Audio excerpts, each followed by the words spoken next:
The Bostonian is Matt Perrault. This is our city. The book is Dave Sherapan. Pay him. Pay that man his money. Together, they are the Bostonian versus the book. You covered 12. Covered. Follow the show on Twitter at Boston versus the book. How do you like them apples? Bringing you the best insight on sports betting news, Matt and Dave's daily picks, and an entertaining and unfiltered dive into the sports betting industry. Here's Dave Sherapan and Matt Perrault. And here we go.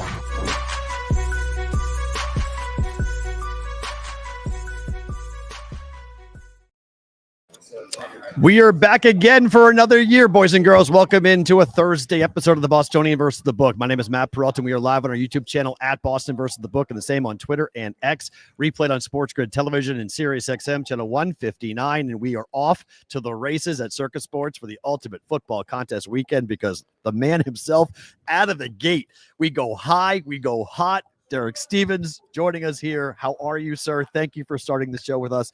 Thank you for having us back. Great to be here. Ultimate Contest weekend is something special now. It's really turning into something. I mean, my God, look at it around. We got about 35 different stations and shows in town. Great to be on the show with you, and ready to kick off this weekend. Well, this is something that we have been a part of since you started it, and the growth of it.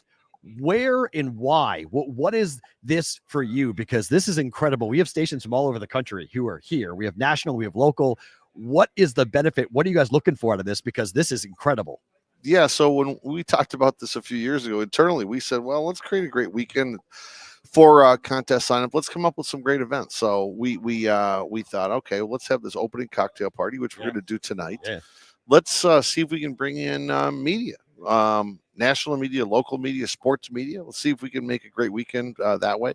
Let's get everybody up to Stadium Swim on Friday. That way they can all be on their own, but also they can bust out and go meet with their proxy and spend a half hour doing that on their own schedule. And then Mike Palm does a great job with the football preview, so he always has a great panel. So we're going to do that. This year we added in the blackjack tournament, so that'll be a little bit of fun. So it should be a great weekend. All right, I got 1,000 questions for you because you guys have so much stuff going on. You've had a gigantic month of August. Let's start where you were just a couple of days ago, yesterday, when you were at Kentucky. We were up there at the Mint. It's a great gaming hall. It's right north of Tennessee, but now you guys have replicated downstairs in Kentucky. What was that like for the ribbon cutting? Yeah, it was a lot of fun. A lot of politicians there, a lot of speeches, but it was terrific. I mean, Kentucky's got a great regulatory environment. We actually had a dinner the night before in Nashville. So on Wednesday morning, we just drove up to the Mint up at Kentucky Downs, and it was a 40-minute drive. It was really easy. Nothing. And they're widening the highway, so it was terrific. So effectively, it's kind of like a Nashville suburb. So we got up there, and boy, the Mint looked great. The sports book looked great. Their expansion looked great. I can't believe as how much parking this place has. Yep. And then they said, we run out of parking every night. I couldn't believe it. This place is unbelievable. The Mint at Kentucky Downs. So we're lucky we partnered with some great guys that own that casino. So we're glad to have the sports book there. When is the race? Do you know when they're doing the thoroughbreds? Because when we were there, we walked the track and they're saying this is in August when they open the mini Circa, if you want to call it that, in Kentucky. Do you know when that race is going to be? It's soon, right? 2 separate weekends. Okay. And I believe it starts next weekend, something like that. So I think there's a total of 7 race dates. And remember, in Kentucky, there's no gaming commission. Right. In Kentucky, there's only the horse racing commission. Right. So all of the taxes, go to horse racing. Okay. So all the slot machine taxes go to horse racing. What it does is it creates these massive purses. So these purses at Kentucky Downs on these 7 days are just huge. So horses are coming in from all over on this very unique track. Very, very cool. So you go from obviously a gigantic announcement in Kentucky to, I'll just say it shocked people in the industry. You guys got a standalone license in Missouri. The little engine that could, Circa Sports, goes into Missouri, and you beat out the behemoths to get one of those.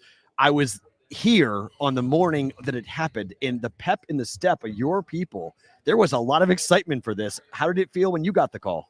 Well, we watched it live. I mean, they announced it live on their government website, Wow. and I got a phone call like an hour later from the commissioner congratulating us. But no, we watched it live. We thought, wow, kind of worked. I mean, effectively, we were a massive long shot. But I think the strategy we played was that the only way we had a chance to get an untethered license in Missouri is to show how we're different. So I focused on the fact that I thought FanDuel and DraftKings were very similar, very homogenous, and we were different. And I thought that maybe presenting how Circa was different would be a differentiator. And somehow we got lucky on the thing. At the end of the day, Missouri had a unique setup where they provided 2 untethered licenses, and I think about 12 tethered licenses, which means you have to have a license through either a casino or through a sports team. We made a pitch that because we're a low hold sports book, we think that we provide good value every day, tighter splits and all that. Excuse me. The thought process was that we wanted to get the untethered license because the costs were a little bit lower, and we could then provide some better odds to the citizens of Missouri, as opposed to going a different route. One way or the other, I think all 3 of us were going to get into Missouri because the regulatory environment's real good with a 10% tax rate. So we were all going to get in one way or the other. FanDuel, then announced that they partnered with a men's soccer team shortly, team, a little bit later that afternoon. So I think everybody's excited about getting in. The one key thing though is that I made a big point of is that all of us here that were in the room remember, like 75% of all the gambling currently is offshore and it's illegal. I think that Circa can provide some ability to bring back some bettors that are accountants and bankers and farmers and bar owners and other business owners in Missouri that would be willing to come back and bet legally. Americans, Missourians that would bet legally with Circa Sports that may now want to bet into a 15 or 16% hold company. So that was kind of our pitch. It's great, and it was highlighted in the press release, the quote as to why you guys were awarded, because they wanted to offer something to the people of Missouri that was different, that it was unique. Is that I know you guys don't need any validation, but how does that feel when a new state says, what you guys are doing is different, we recognize that? Well, that's good. We're a small guy out there, so that we're more of an old school sports book. If you want to bet, a 7 or 8 team same game parlay that's got, multiple levels of correlation, and you want to bet, a total of $1 to win 150 grand, that's probably not us. But, if you want to get like 20,000 down on a Monday night game or something, we'll be the right guy. So we're more orientated that way. Now, the other story, because there's been a lot, I know we're bouncing around, but you guys have had a very busy summer. The Illinois decision that you guys made in the video you guys produced was tremendous about the $10 minimum bet in Illinois, which obviously shares a border with Missouri. So there is some synergy there going back and forth. But what is that? How has that been received? And what went into that decision to say, because of the regulatory system that's here and the taxes you guys are implementing, we're going to come in with a $10 minimum wager? Yeah, so early on, when in the middle of the night the Illinois legislature decided to do this, passed this ridiculous anti-legal gambling legislation, pro-illegal gambling legislation, by putting a fee on all the legal guys. We initially thought, well, that's going to wipe some people out.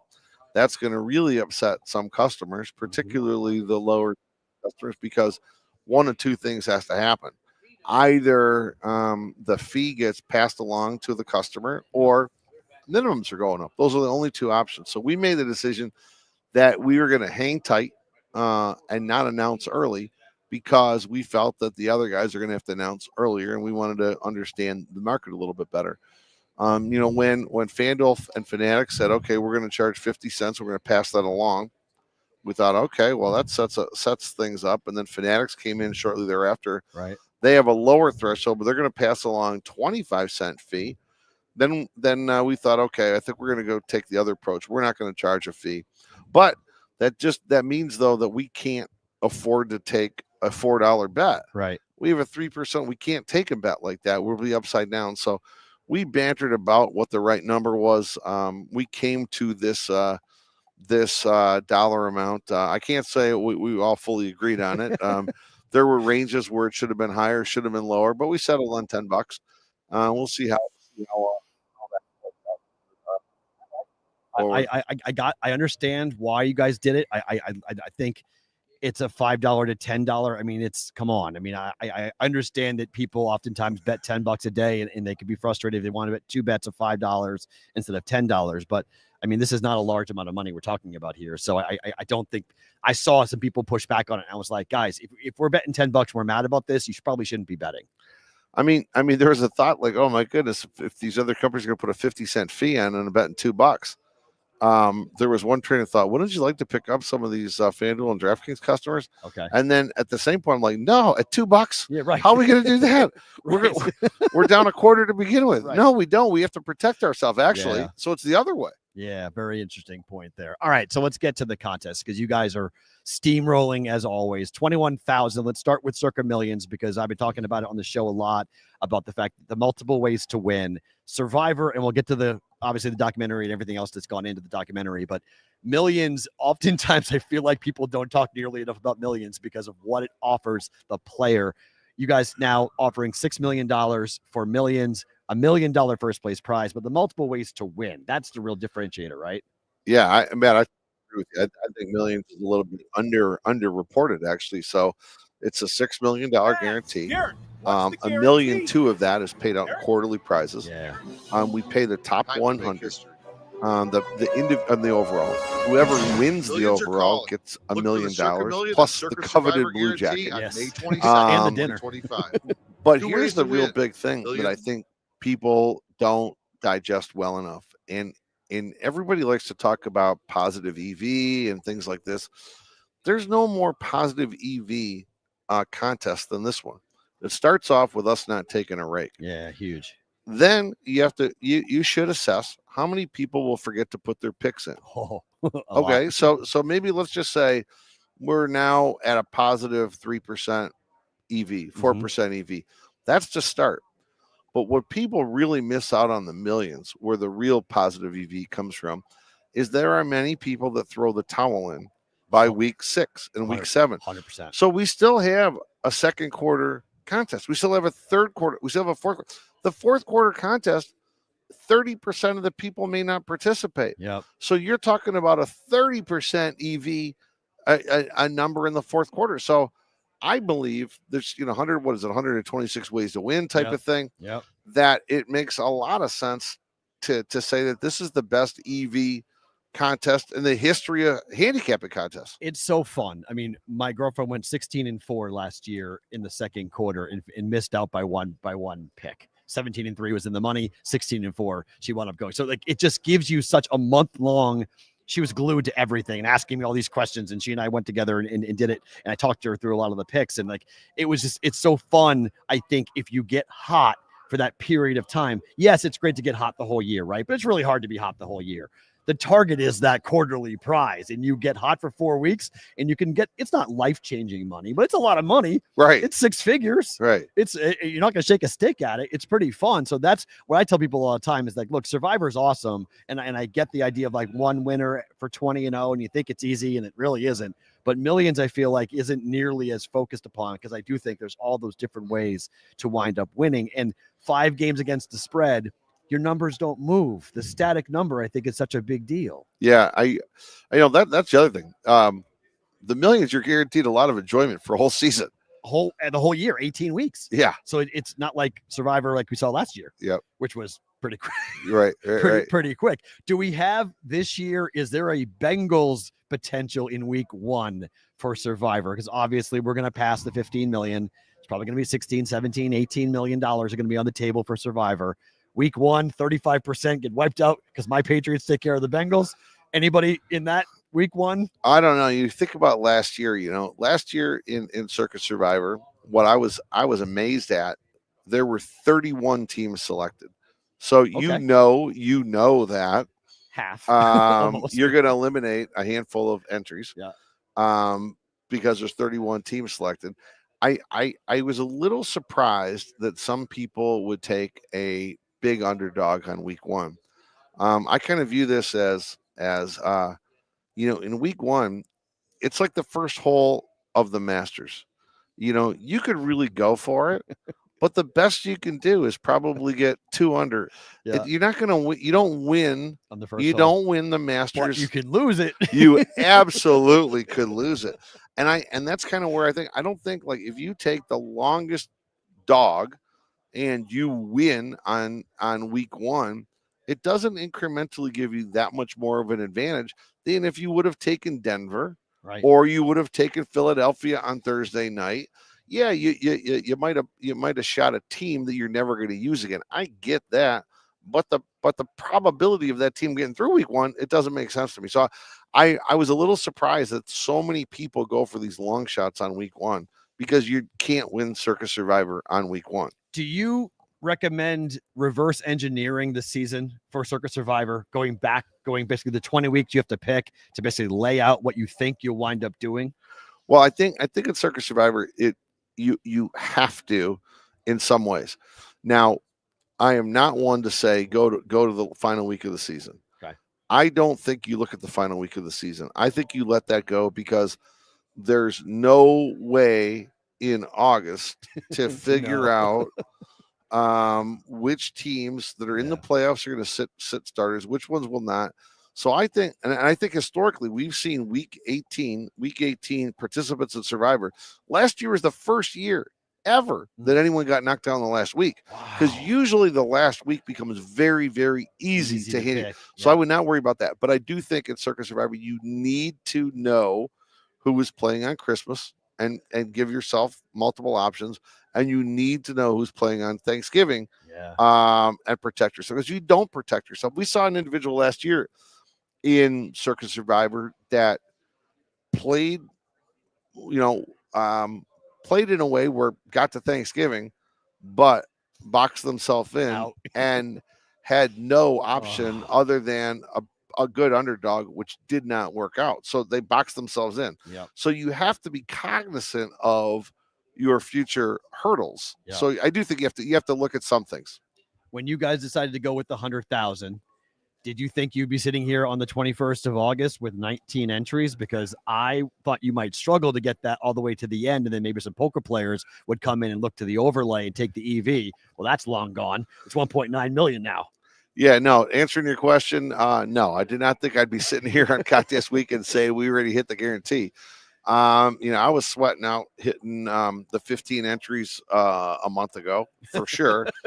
I didn't want to do it because I didn't want our company to lose money, and I didn't want to look like a complete idiot on coming up with this idea. Right. This idea is like the evolution of what it's like for me sitting at a bar for 2.5 years, having people all come up, hey, make a big one. Hey, make a big one. I'm in for 100. I'm in for I'm like, okay, well, I kind of took some of this stuff seriously, and what ended up happening was that I felt comfortable in taking a shot that we had enough people that had expressed interest. We've been thinking about this for a couple of years. Yeah. And it's twofold. Circa Grandissimo has 2 changes to Circa Survivor. One is limited of 2 entries. Okay. And the other one is obviously the big one. It's like it's 100,000 entry fees versus 1,000. The thought of us getting to 15, I thought we had a decent chance, a little like a more than 50% chance of getting there. But we're at 19 now.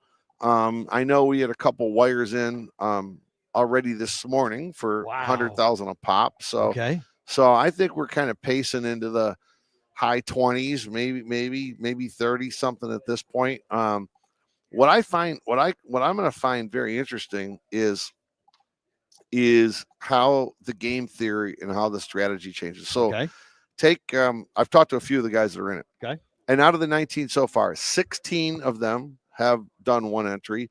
There are 3 that have done 2. Wow. Now, and some of them have groups like Okay. a couple, like one guy's. We have a bar. We're throwing this Grandissimo party every single Sunday, and we're drawing people out. So we're gonna make money. Like they're gonna have a big event. They did something like if it make it through, they're gonna split something with all their customers. Wow. I don't know, based upon the number of beers they buy, or you earn points, or whatever the deal is. Yep. But I think what you're gonna see from a game theory perspective, you're gonna have an individual with 10 entries in Circa Survivor, right? And in Circa Survivor, you have to go with the mindset you have to go 20-0. Yep. Which means you really got to think through the things we just talked about: Christmas, Thanksgiving, and working your way back. You have to go in with that mindset. That same individual who's in Circa Grandissimo is different.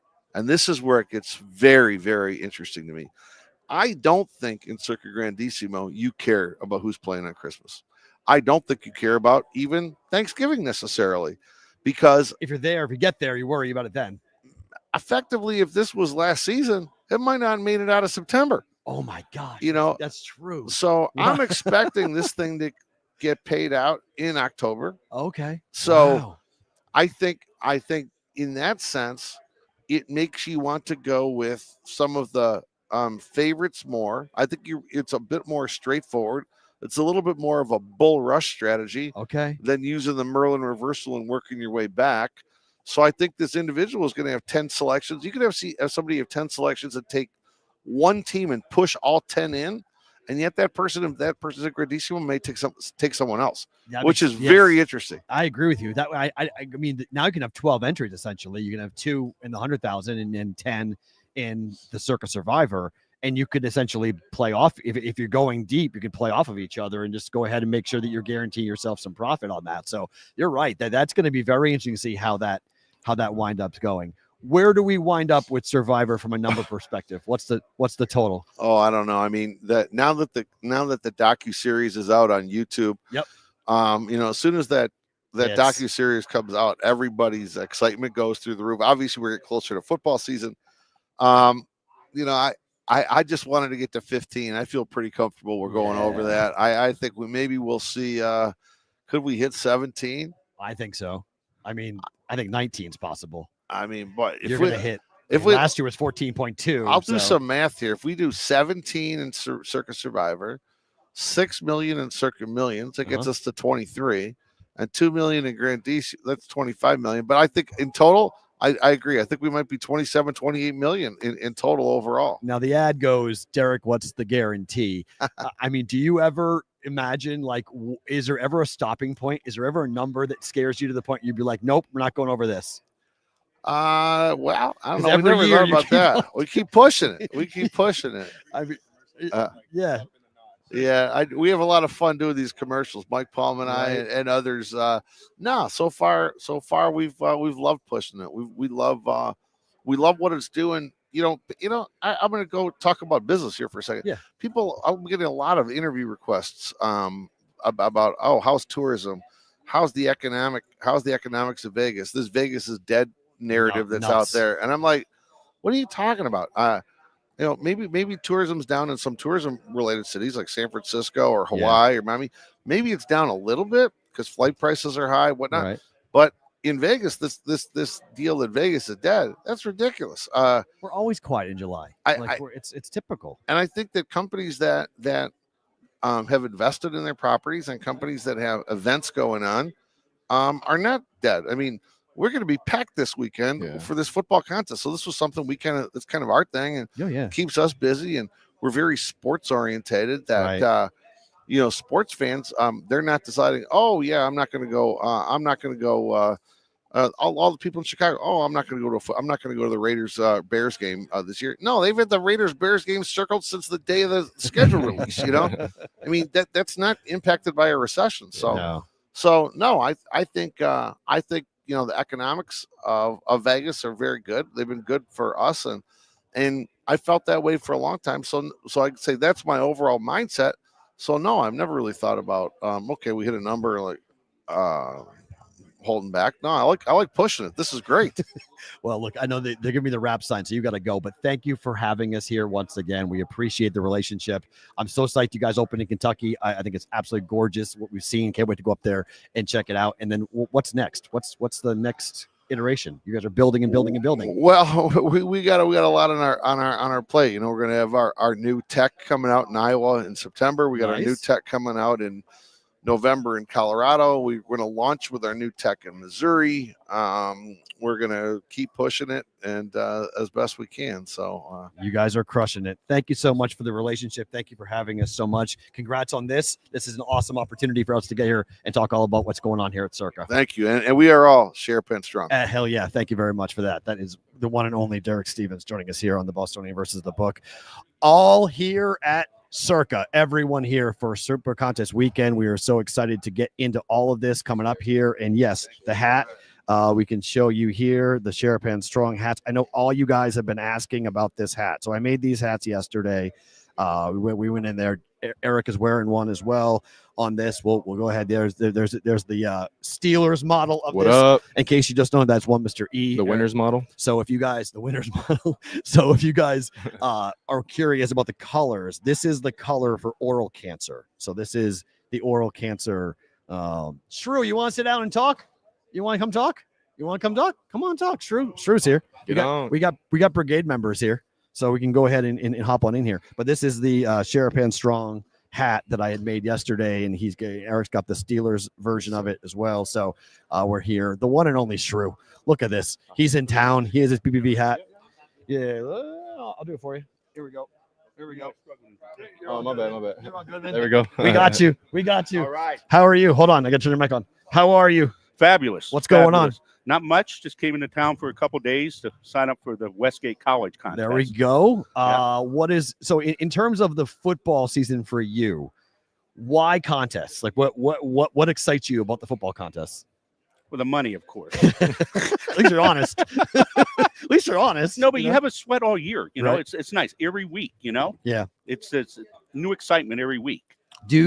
How much time every week do you spend handicapping before you make your picks? Wow. Quite a bit. Quite a I'm bit? retired, so Okay. I have all the time, to do it. My wife doesn't care. Because I'm leaving her alone if Okay. I'm doing that, So You're locked in. walked in at my desk and yeah. How much reading? Are you someone who reads a lot of stuff? Like where do you go for your I data? read a lot. I do a lot of VEASAN stuff. Okay, good. Okay. Learn. And then, of course, I get the magazines like Phil Steele magazine. There you go. All the guides at VEASAN. Yes. Get all those, Yes. So, yeah. It's very cool. They're all the guys in the chat are saying hello, so they're psyched to see you. Tell them hi back. Yeah. What are when you come to Vegas? What are some of the things you look to do? What's on your list of things to do?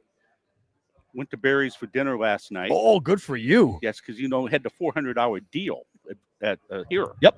So I took advantage, and that didn't take long to take care of that $100. Okay, so food and beverage. Credit. Yeah, walk me through that. So that is a 2-night stay. Yeah, 2-night stay plus $100 credit at Barry's. Well, $100 anywhere on property. Anywhere on property. Yeah. And what was the other thing? There was 3 things. And beverage, right? And no resort fees. No resort fees. That's a big deal. Yeah. Okay, so you get for $400, you get $100 back, plus you get a 2-night stay here at Circa. Correct. That's good. It's a good deal. Yeah. That's a great deal. That's a tremendous deal. And then apparently you can do it again because we're coming back at the end of the month. Okay. And we're doing it again. So same 400. They so let it's you for do the it whole. more than once. Are you scheduled here? 11 again, where you can come sit down. No, come sit down, please. That's Mr. Mike Palm. Can I kick you out? You can kick me off. He's the Shrew coming in. Thanks for being here. I appreciate it, my friend. We got the one and only Mike Palm joining us here. It's always in flux. We're there, and it's a coin to see it. Thank you, buddy. The one and only Mike Palm, the vice president of operations here at Circa, joining us on the Bostonian versus the Book. Good. How does look? You're a busy man. You're everywhere. It's too busy. I see you. It's getting to be too much. It's not too much. You love this. Come on. No, it's too much. It's absolutely too much. You love every second of this. This is fun for you. When we get to here, we get to contest weekend, and you see the numbers. Yeah. Are you happy? Are you nervous? Are you counting down the days? Like where are you in terms of the overall interest in this incredible contest you guys have? Well, it was good because this year, like Survivor started pacing significantly ahead early. Yeah. So, I mean, at one point in late June, I think we were 50% over. I'm Nice. saying maybe 21 million, right? Right. And so today, if you go by today, and we do year over year with Yep. how many days until the last day of signups, it's 42.2%. If you extrapolate the number out, the prize pool's like 20 million, 75, 70. It's right at 20 million Today, right now. Yeah, if Okay. you extrapolate it out. As if So- nobody else signed up. No, I'm saying if Oh, you, if you did, if you okay. stay 42% ahead. Now, there could become some constraints on the last few days when we're doing 1,200 entries a day in Survivor, right? You're It's gonna hard to do- be 40% over. Yeah. There's just capacity issues. But that was my whole goal. I wanted to do 20 million. I think you might. And if we don't, I'll blame Derek and his Grandissimo nonsense, right? They said, why did Derek create Grandissimo? I said, let's face it. After 6 years, he's tired of hanging around with school teachers and roofers. He wants his people. He wants to hang out with his I mean, people. I just asked him. He just was here. Are you surprised that we're here on the 21st of August and you guys have 19 people already signed up? I was more shocked that on August 1st we had 11. Right. I'm like, I always said we won't know till the end who wants to tie up 100K, but I guess my 100K is different than their 100K. So And like every other day, some random person we've never met wanders. A guy from Miami that was on a vacation in Utah saw something online and flew from Salt Lake City here and said, get me in that. Wow. And give me 10 and give me 10 Survivors too? survivors. Here's That's- 110,000 and give me 10 survivors. Most of these guys are doing the max survivors, or they're bringing their buddies and doing 30 of the Smart. regular But survivors. that's smart, though, Two right? different, completely different tournaments with strategy. Well, that's what Derek was saying. I'm curious if you agree. He thinks that the Grandissimo might be over in October. I don't know about that, but don't you have to get to October 1st? Last year, 97% were out, and that's not a huge anomaly. No. The year before, 77% were out in week 5. I mean, they're just the most you don't know about teams is the beginning of the year. Yeah. That's the most uncertainty. That's why we see every year week 1 there's some big shocker. Bengals the last 2 years, but before that, remember, it was the Colts losing to the Jaguars for a couple straight years that knocked 40% out. How big of stones do you have to have after what the Bengals did the last 2 years? You can't do it to take the Bengals over the Browns in week 1. First of all, the Browns stink. The Browns are going to be Browns awful. are awful, but the Bengals have trouble with the Browns. I couldn't do it. Zach Taylor never has his teams ready. Never. They're just never ready. I was actually looking. I don't know if the Colts in week 1's not an interesting play against Miami. Oh, I like that. I think I don't want. I mean, people say the Cardinals. I said I don't want a road team. Yeah. Well, New Orleans tanking. I said, do you know that? They went 2-0 to start the year last year too, Right. New Orleans. So and then they were bad, right? I mean, Denver's the obvious play. And everyone's. But then you burn them in week 1, though. People don't want to use. They won't want to play division games, so that'll No. keep people off Commanders. It'll keep people off Eagles on Thursday night. Smart. What's the consensus on those away games, like away games? International games? Are people kind of Can't use them.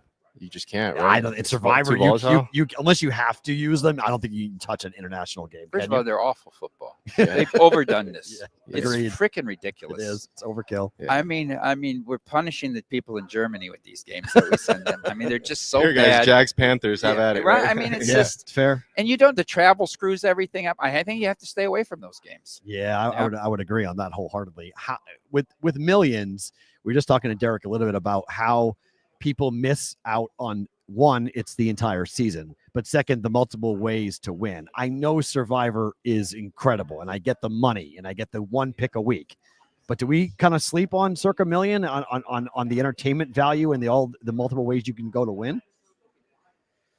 Well, there's 126 ways to win. That's the way I say it, right? I mean, there's only one way to win Survivor. When Cigar got beat in the Pacific Classic, Bill Mott, who was his trainer, good reference. Bill Mott said, who's still out there today, right? Bill Mott said there's a million ways to lose a race and only one way to win it, right? Good point.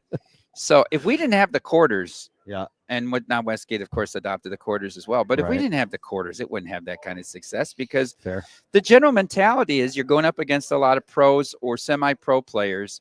God, it takes 68. I can't pick 68%. It's hard to pick 5 games a week. Hey, if you can get hot for a month, there's 300,000 out there we're giving out every quarter. Awesome. And I think everybody can get hot for a couple. Now, can you time it right? You don't want to do it the last 2 weeks of one quarter in the first, but can you time it right? And I think that's the big part of the appeal is the quarters. Is what makes it compelling to the average person. My girlfriend went 16-4, missed it in the second quarter by 1. Yeah. 17-3 was in the money. She went 16-4.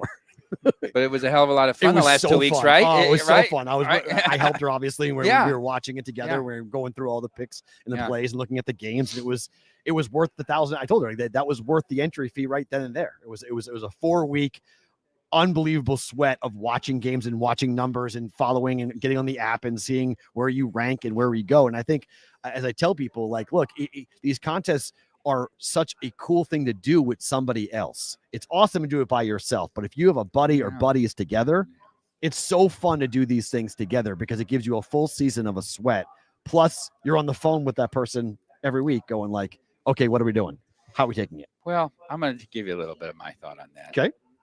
Now, Amal Shaw, who you know, who is Yeah, yeah. my co-host on VSiN Yep. for 19 glorious months with our 1-hour show. What a nice show to do 1 hour a day.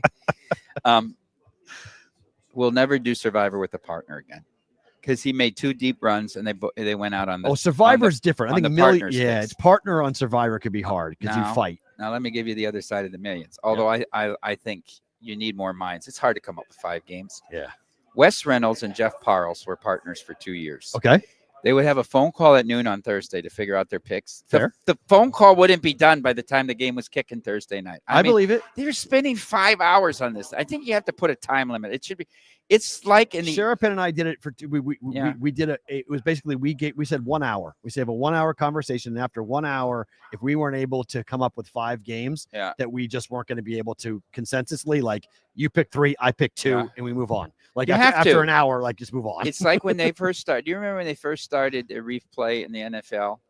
They go under the hood, and but after 90 seconds, it went black. Yep. Because they said if you couldn't see to overturn the call in 90, you got to stick with it. Fair. Now we got Brad Allen in the Seattle Raiders game. Spent 11 and a half minutes trying. I mean, what in the hell is going on here? Yeah. If you can't make the decision, move on.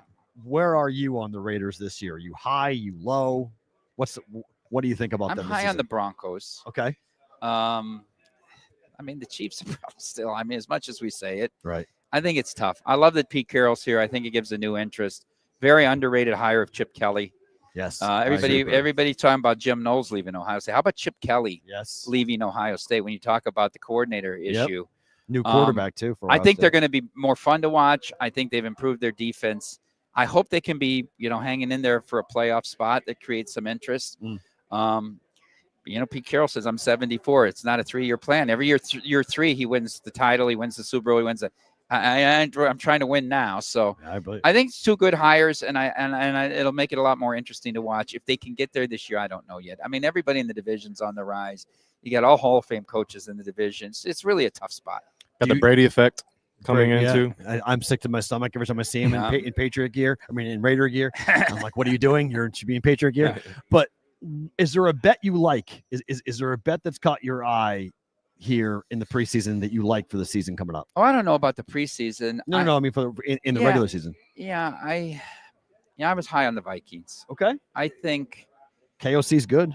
I like him. He's the best quarterback. I think he's like the best quarterback. I'm not saying he's the best coach. I'm not No, saying he's the best offensive coordinator. I don't really particularly think his run game is creative. Okay. And he never runs the ball inside the 10.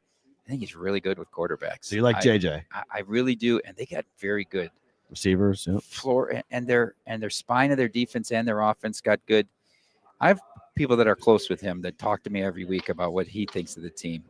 And he said, "I'm not going to make the mistake the Bears did with Williams and not build an offensive line to protect a rookie. And this is a rookie we have, and I built my offensive line. I know they're looking for a 3rd receiver with a suspension for 3 weeks. Yep. I bet him over 8.5 and over 9.5. That was one of the win totals that moved. Yeah. I think I'm not high on the Packers. I think the Vikings are the 2nd best team in that division. So I like the bet I made at -120 is my favorite bet. Of course, that's not available, but Vikings over 8.5. Then I have it at +120 over 9.5. And I think over 9.5 with the Broncos. I just think if Bo Nix takes any step forward, we're less than 2 years removed from that team giving up 70 points in Miami. And to think how deep that defense is now, what they've done with that, I'm higher on the Broncos than the Chargers. If you believe, we had one of our guys on here who every Thursday we talk to him about props, and he thinks 13 wins is possible for Denver. They go 13-4. I think it's possible, and win the division. I think it's possible. The Chiefs will still be a tough out. Yeah, I think Herbert's a loser. I think he's a loser. The team or the quarterback play? Like, which is it? Herbert on the Chargers, he makes him a loser, or him individually is a loser? He's a loser. What is he? What has he done? He hasn't done much. He's put up numbers, but he hasn't Blew a won 24-point lead in Jacksonville in the playoffs. Hasn't won anything. Got destroyed. And I mean, I think it was great hardball. I didn't expect that big of a turnaround last year because I thought the roster was very mediocre. Right. But you still have to have some winning gene of your quarterback. And I don't think the guy has it. I really don't think he has it. They're going to run the ball a ton. Mm-hmm. And that's when the Raiders play the Chargers. That's my big concern because the Raider run defense is not very good. So that's my worry that both the Chargers and the Broncos are both going to run the ball. I mean, they're going to run the ball down the throats of the Raiders. And that's my worry about the Raiders win total is that the divisional games might not go very well. They might go 0-6 in the division and actually be somewhat decent. So they could be one of the worst 4 seeds in the entire NFL, just given the division, how tough it's going to be divisional wise. All right. So you guys had a very busy month. We talked to Derek a little bit about this, but I'm curious from your standpoint, when you guys were watching that and your name came across the screen as in Missouri, you were given one of the untethered licenses to operate in the state. What was your reaction? Well, I watched the whole thing on Wednesday when he presented in front of the other two, right? It's very interesting. It's like a mock trial almost. And, you got the DraftKings and FanDuel people with their presentations and their 5 lawyers and their compliance people, and they're all reading, and we did. And Derek, said, we're not going to compete with any of that, but we have a different model. And you're there, Model A, and we're Model B. And, if you don't give it to them, they'll be in the state. They'll announce tomorrow, which they announced 2 hours later. They were going with the St. Louis soccer team, right, City? MLS.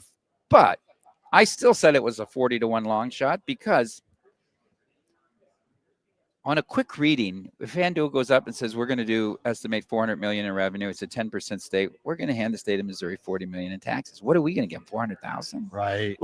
That's right. You have to make the argument. So then we tune in, we go to the link on Friday morning, call the meeting to order. Are there any comments? We have thanks to all great presentations. Staff did a great job. All right. I make the motion. We give it to DraftKings and Circa. Adjourned. I adjourned. And it goes black. I mean, it was just from that was it. And I was like, we were on a text string, obviously. I'm like, is this a dream? Is this really just happened? Wow. And then, of course, all the David and Goliath. I mean, come on. Enough already. I mean, America loves an underdog. Yeah, Missourians love an underdog, especially when it's a billionaire auto parts supplier from Michigan. What an underdog. That's the modern day David. I mean, get out of here with it. But okay, I mean, the point. business it's a David and Goliath. I get your point, but it doesn't hurt your messaging, though. Well, the thing, even if we didn't get it, it was great marketing. Yes, we were on a stage presenting with them, making our argument for people in faraway places that never even heard of Circa Sports. And then to get it, it does lend a lot of credibility when we go to negotiate in other states. Well, the headline just, I think, was so interesting because that media coverage, you can't pay for that in terms of Circa upsets FanDuel. Yeah.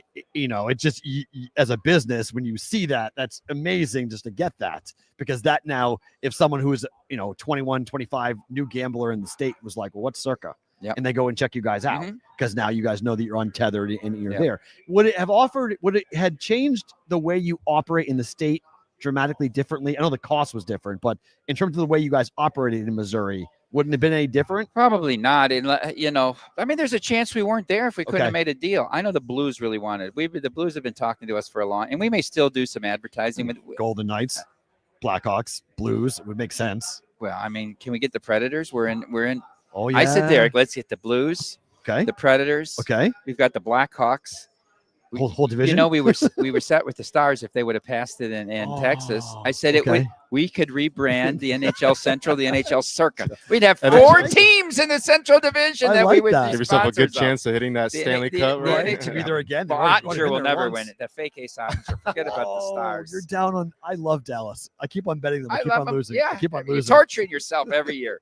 Ottinger's a fake ace. This is the year. He's a fake ace. He's the Framber Valdez. He's a fake ace. Framber Valdez, he got killed yesterday. Framber got lit up yesterday. That's 3 out of 4 starts. He hasn't been good, by the way. I know we're here for football, but I do have a baseball question. Okay. I mean, action-wise for you guys, if the Dodgers don't win, is that good for business for you guys? Yeah, because they've got bet down to 220 here, and we're going to scoop the season wins. They got bet up to 106 at Circa. So it's going to be good. It's going to be good for us. Yeah, and they're not going to get to 106. They might still win the World Series. Maybe the Rockies have. I said last year they have no pitching, and then all of a sudden the Padres don't score for 25 innings.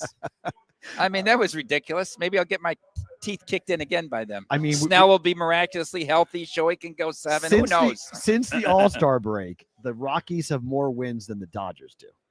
I was laughing. Do you remember the prop we put up? No. We put up a prop. Who would have more wins, the Dodgers or the White Sox and Rockies combined? At one point, and the two teams were like minus 120. At one point, the two teams became plus 180 when they were both so bad, and the Dodgers were up. But now it's totally reversed. If we hung it again, that'd be minus 250. The two teams. That's incredible. Right? I don't like the Dodgers at all. I mean, I have a 27-1 ticket on the Brewers, so I'm in on I have the the Brewers at 30-1 Nice. to win the National League. Oh, that's possible. And I have them at 5-1 to win the Central. I hope they win today. That's a big 2-game swing today. I agree. 5-game and I have series. the Padres at 7-1 to win the West. I bet it as soon as they made the trades with the A's. Smart. On the trade I like deadline. it. I just bet it because They won it. They won the trade deadline. They were great. They did.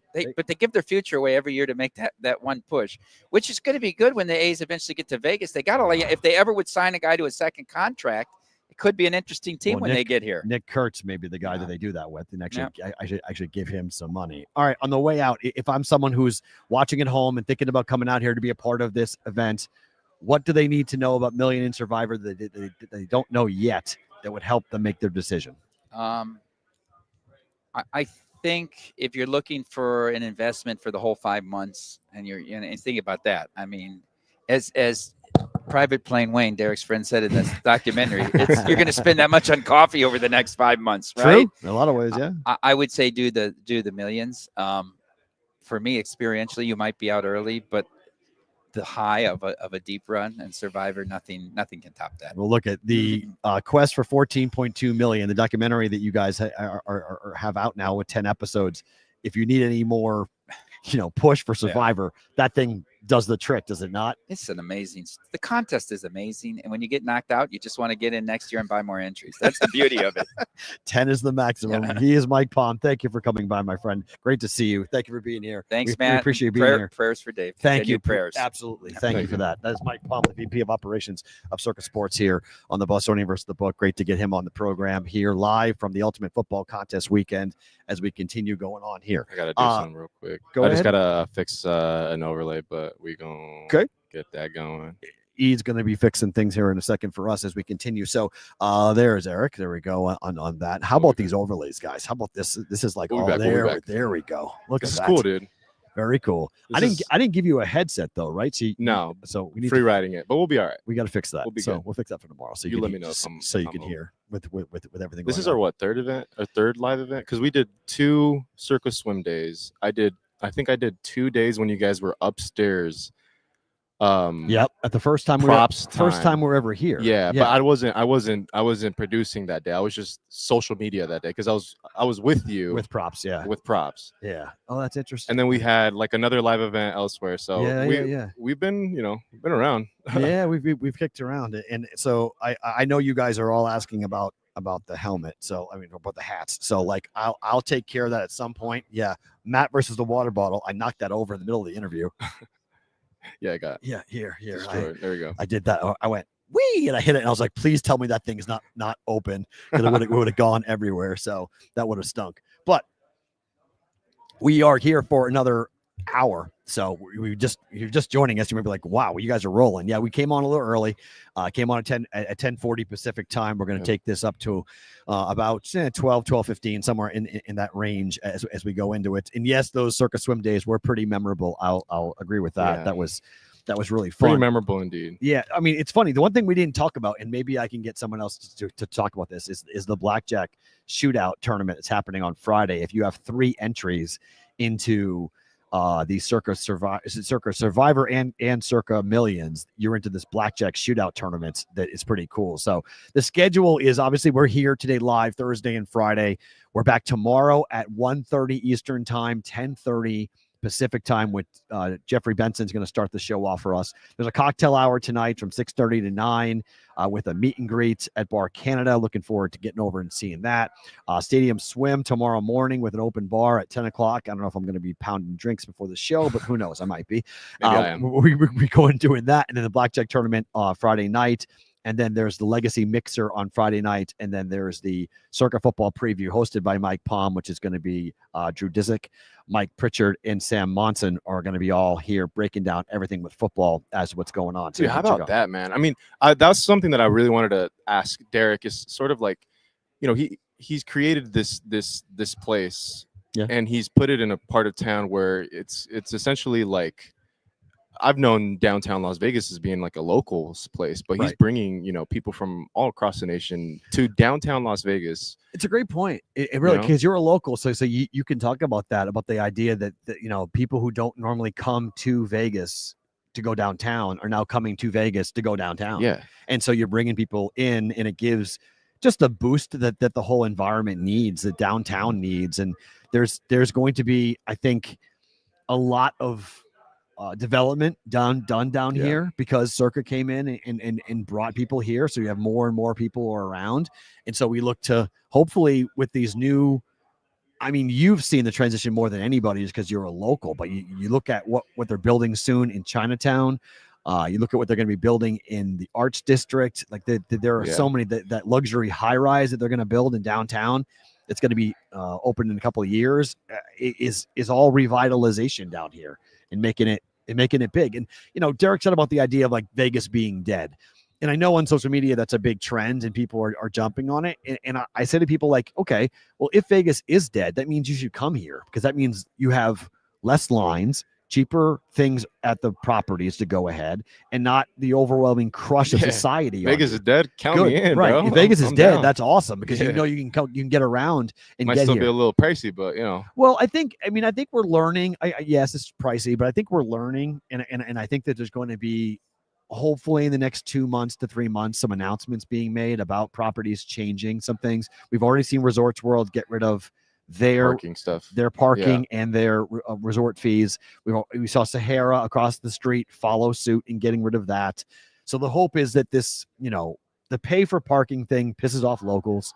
And I get it. It's a super annoying thing that locals should not pay for parking. Really, nobody should pay for parking. But because Vegas is no longer driven by gambling, and this property is, I mean, that's one of the cool things about Circa, which makes it kind of the throwback, is this property is still very much geared towards sports betting and gambling. And it's the rooms here are awesome and the hotel amenities are great and the Barry's is awesome, but like they really make money on the gambler. Like they want to advertise in that's their Circa customer. Swim's business model is centered around that and having an entertainment factor to it and being out there in the pool and stuff. So it's insane what they're doing. And Stadium Swim, I think, is such a cool, unique thing that they market obviously across the entire country. And people ask me about it, like, I'll be back in New England. They'll be like, they asked me about it too. Isn't that Circa like swim thing? Like, what's that? So people know about it across the country because they've marketed some of the cleanest water in on all like casino above all. We should have had Mike tell that story because there's a story about why the water is so clean. It's like got like a world renowned. I heard it's got like a world renowned like filtration system or something it's like one of the most advanced in the country. Dude. You take a photo from top down and I'm at the bottom of the pool just swimming under there. You'll see me. It's not murky. You'll see me from the top. Super clean. So I mean, Chris is saying too many added fees. Can I put this on screen? I can. There we go. Too many added fees on restaurants, lounges, parking fees. No value to the customer for those things. I understand, and I think hopefully there's going to be some changes made in the near future about how we do that in town, because I'm with you. I went to a place in Vegas yesterday and I paid at a vending machine. I paid $5 for a Diet Coke. I mean, like, come on, man. That's crazy. Like the entire thing I can go to the supermarket and buy everything that I bought, a case or a 12-pack for that much money. Yeah. Like so it's those little things that make people aggravated. And it's that way everywhere in this town right now that makes people mad because it adds up. A $5 Coke, a $10 water, a $25 cheeseburger. Those things start to get people angry. And then you have the weirdness of like, there's a pizza place that I put on X a while ago about having a split fee where if you sit down, I saw that. Yep. if you sit down and you don't eat the pizza all yourself and you have someone next to you, if you split the pie, they charge you $5. That's the dumbest thing I've ever heard of in my life. It's insane. I mean, a pizza is meant to be split like that.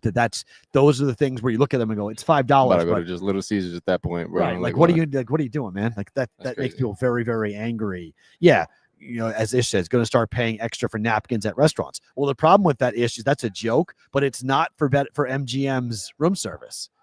MGM is charging you if you want actual silverware in a napkin. They're charging you extra money, or they're going to give you plastic. And room service already an arm and a leg as is, so they're going to start asking for fingers. Yeah. Ears, so that's the problem. That when you go and have these people who are just, they're coming to Vegas, and as Dave has said numerous times, they come, but they don't come back. They go once. So instead of coming to Vegas like they used to do in California, people would come over 3, 4, 5 times a year because it was a $200 weekend, right? Yeah. You come in, the room cost you $45, dinner cost you $35, you gamble for $100, and then you're out. So it's $200. Now weekend. To get that experience, you got to go to Laughlin, bro. And that's a problem. I mean, people are doing that. Reno's seen a bit of a resurgence for that reason. People have decided to go there and drive over from San Francisco and whatnot. And Second City paid $300 for a pizza at a UNLV game. That's ridiculous. At a UNLV game, and again, that's because of Allegiant Stadium. Oh yeah, that's not UNLV's fault. And I saw people who were complaining about that.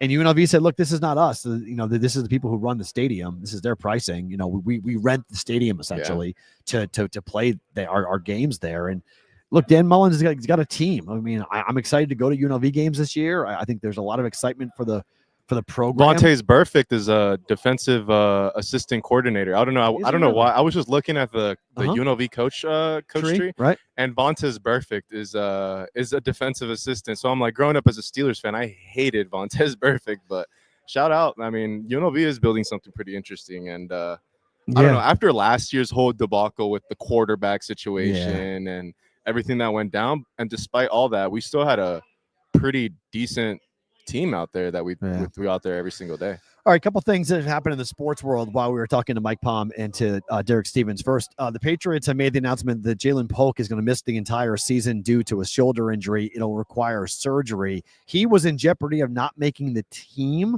So that's a pretty interesting thought, because there were rumors that the Steelers had called the Patriots about Polk, that they wanted to make a trade for him, and he might have wound up actually being a trade target for the Steelers. So he is now going to be out. Second round pick, saw multiple specialists. The surgery was determined the best course of action for the long term for him to be back next season in 2026. And so second round pick of the Patriots is not going to be playing football this year. He never really popped off, right? No, I mean, he was a guy that was always hurt, but there was some flashes that you saw, like, okay, maybe when they get a competent offensive coordinator like Josh McDaniels, that you actually might be able to do something with him. So there was some excitement for him in Patriot camp, but they have this now. If you're in the Efton Chisholm camp, this tells you that Efton Chisholm's going to make the Patriots, which is incredible. Is that their slot receiver? Edelman, and Edelman 2.0? Wes Welker 2.0, Edelman 2.0. Dude, what's up with the Patriots? Always get that slot receiver. I mean, this guy looked pretty good. They overpaid for him. I mean, he was an undrafted free agent out of Eastern Washington, and they wound up paying him a guarantee of, I think, $300,000 to keep him away from other teams because of that reason, because they've had success developing this type of player. And Brian Baldwin did a great breakdown of the week 2 win for the Patriots with Chisholm and how he got free and how he got open, scored a touchdown in that game. He'll play tonight. Patriots and the Giants. I like the over in that game. It's been coming down, I think, which is somewhat surprising from a total perspective. I bet over 37. I think it might be up to 37.5, but I think there's going to be a opportunity there for both teams to score, but Polk will not play. The other crazy story involving a Boston sports team, and it actually happened here in Las Vegas, amazingly enough. The father of Jaylen Brown has been arrested for attempted murder for an altercation that happened yesterday, literally 3 miles from my house.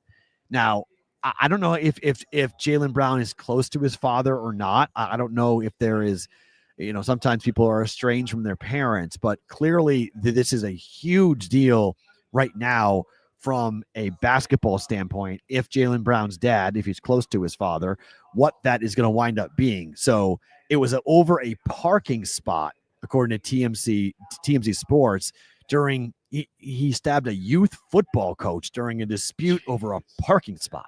Oh my now, God. you and I live here. We know there's some stupid stories that pop all the time in Vegas, and you're like, okay, that's Vegas. This doesn't feel like this is a local story. This doesn't feel like it's a fight at a bar or a club, or this is, imagine Boston media. Oh, covering, they're all over this. Yeah. I mean, Boston media is all over this. I mean, everyone's all. Jaylen Brown's father arrested for attempted murder for stabbing a youth football coach over a parking spot. Like, what are we doing? And it was here in Vegas. It was if you know Vegas, it was at the corner of Buffalo and Charleston, which is not really a bad area of town. There's a park right there, and it was over a parking space. We're stabbing people over parking spaces. Like, what are we doing, bro? The road rage is serious, bro. Like, you gotta pump the brakes. I don't know. Vegas has a lot of issues when it comes to like vehicular stuff. Yes. We have bad half drivers. the city drives without license plates as is. Correct. Who knows if anybody has correct insurance as is. So it's just it's terrible to, dude. I get in my car and I'm anxious driving to work now, and I have to pass the spaghetti bowl right here. So I get really bad traffic. No one knows what it is, by the way. Nobody knows what the spaghetti. Nobody knows what the spaghetti bowl. But compared to like LA, like our spaghetti bowl is nothing compared to spaghetti bowl like is the whole overhang or the overpasses and stuff. But no, it's nuts. I mean, winding and that's weaving. That's crazy though. I hope everything's okay with him. And so now he's gonna have to deal with that while essentially gonna have to carry the franchise for the season, the majority of the season. But Well, it's funny because this was in the news today in New England that Jason Tatum is out of his walking boot already. That's crazy. So he's way ahead of schedule in terms of where he is on his rehab. And so there's now this question of, okay, would you play Jason Tatum like in March or April? Would you, if he was able to come back and actually participate this year, would you do that? I think they would have to do that heading into April, because if you have a decent playoff spot, you'd want them to at least get some reps up before that playoff. So shout out to my guys at Lids who are at the North Outlets here in Vegas.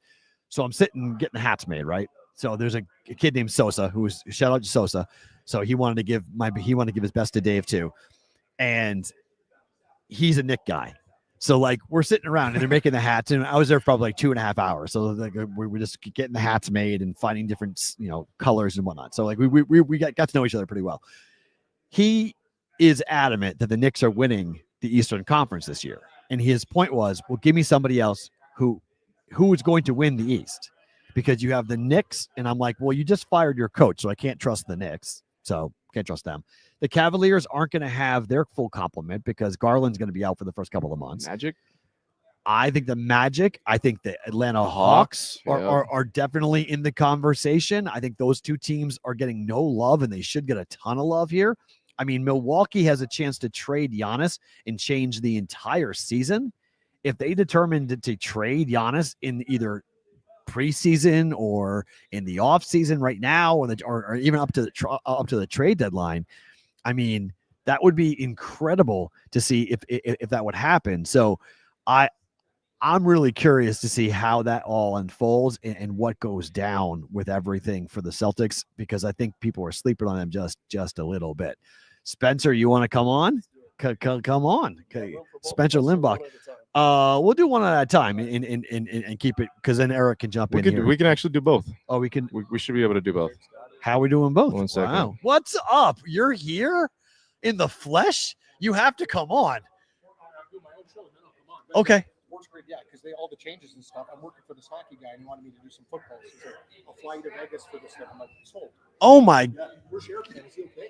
Oh, we'll talk. Okay. Cam, the raging redhead in the flesh. That's awesome. Wow. How about that? Spencer Limbach's joining us. 1 second. Let me just add this in, and then we'll be able to bring in. Sorry.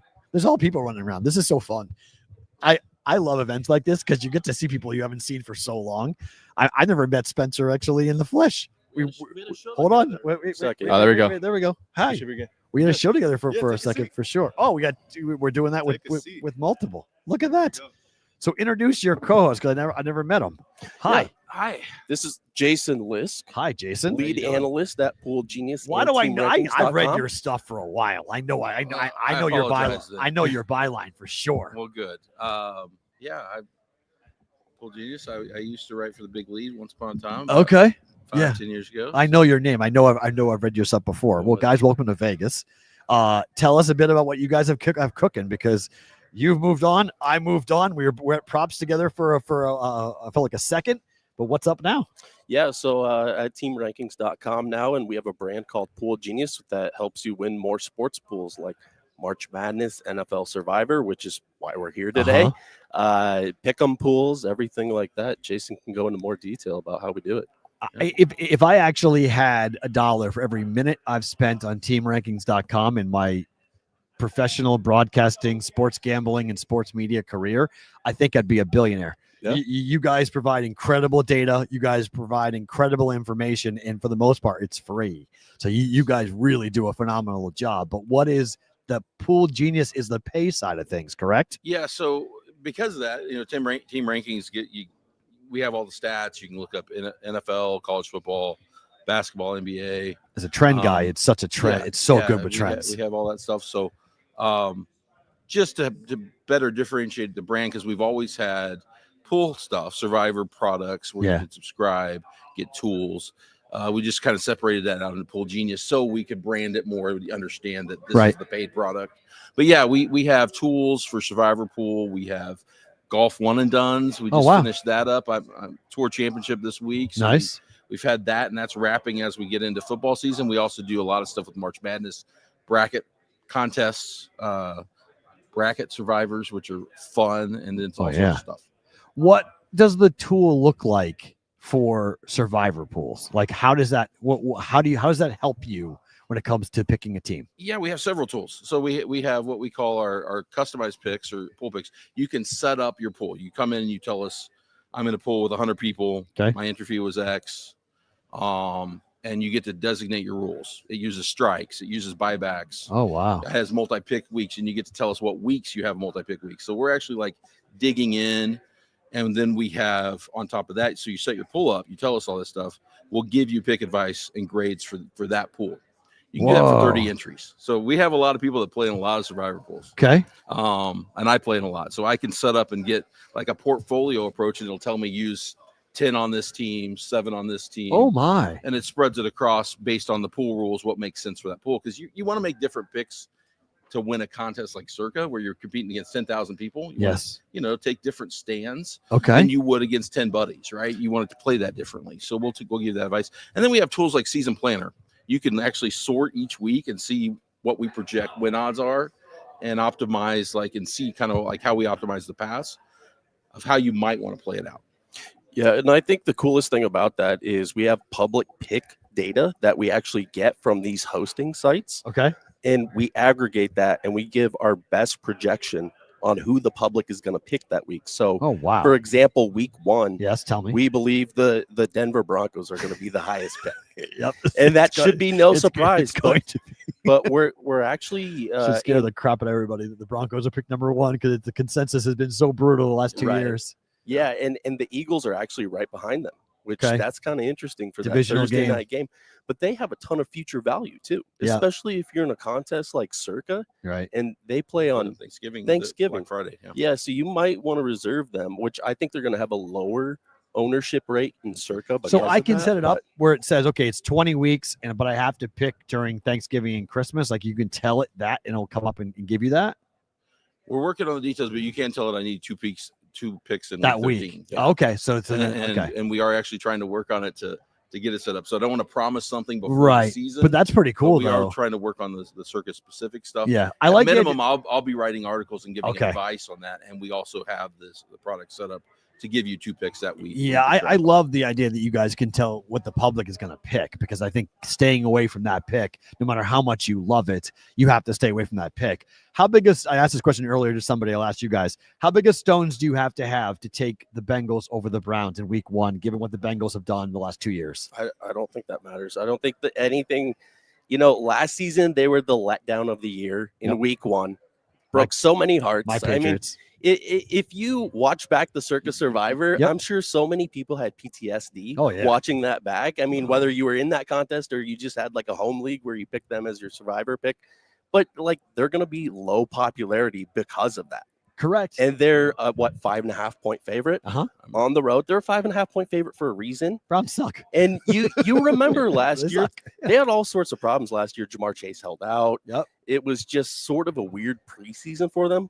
That's not really the case. People are actually pretty high on the Bengals this year. Well, they've always been high on them, but what they are high on, I think, is different, is that they claim that a fast start is coming. That's why Burrow played as much as he did in week 2, running around like a chicken with his head cut off and was getting it killed. But like, they're determined to change the narrative. I don't like Zach Taylor as a head coach. Gosh, I was going to beat you to that. I was going to say they have your favorite head coach. I hate Zach Taylor. Right? Zach Taylor. I cannot stand Zach Taylor. Shout out University of Nebraska. Yeah, I can't stand him. Again, I covered him in college, and I can't stand. At no point in time when I was having interviews with him, it was like, "Yeah, you're going to be a head coach someday." No. So I mean, talking about falling upwards and getting lucky, what he has turned into. Look, he went to the Super Bowl, but I have a hard time backing it. But the Browns, who is the worst team in football right now? Saints. Well, the Saints are power rated the worst pretty much in the market. I mean, they still haven't named, they're the only team that hasn't named their starting quarterback. It's going to be Tyler Shuck, right? Maybe. Probably. I mean, I don't know how he's looked because they're still entertaining Rattler, who was not good as a rookie last year. Horrid. But he had that one drive against the Jags, I guess, to lead him to tie. They averaged 12 points a game, I think, in his 6 starts. I mean, it was bad at the end of the season.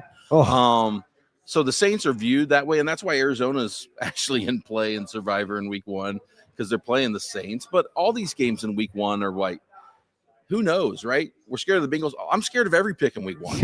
Now, like, we don't know anything. You just got to make the best picks you can. Survivor is like an exercise in self-loathing. I think you hate like half your picks, but you have to make them. If you're playing in a pool that needs to make it all the way to the end of the season, you're going to make picks you hate. I mean, you just have to. Absolutely. If you guys are watching on the replay on Sports Good Television or listening on Sirius XM, thank you for being a part of it. We're going to continue the show on bonus time, so don't move if you guys are watching live. But if you're watching on the replay, thank you for being here. We're back tomorrow, same place, same time, with day 2 from Circa. Jeffrey Benson will start the show tomorrow with us. More on Survivor, more on the Circa Million Ultimate Football Contest weekend. But for you guys who are live, bonus time starts now.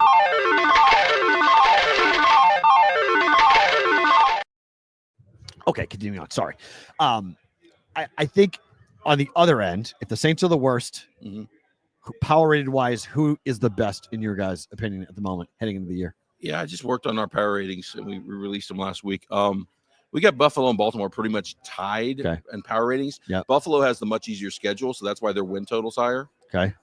Which matches up with what I think they're the only team where we're like right around 12 on. Okay. I think their number might be pushing 11.5 with heavy juice on the over. Okay. Baltimore's a little tougher schedule, but Baltimore has plenty.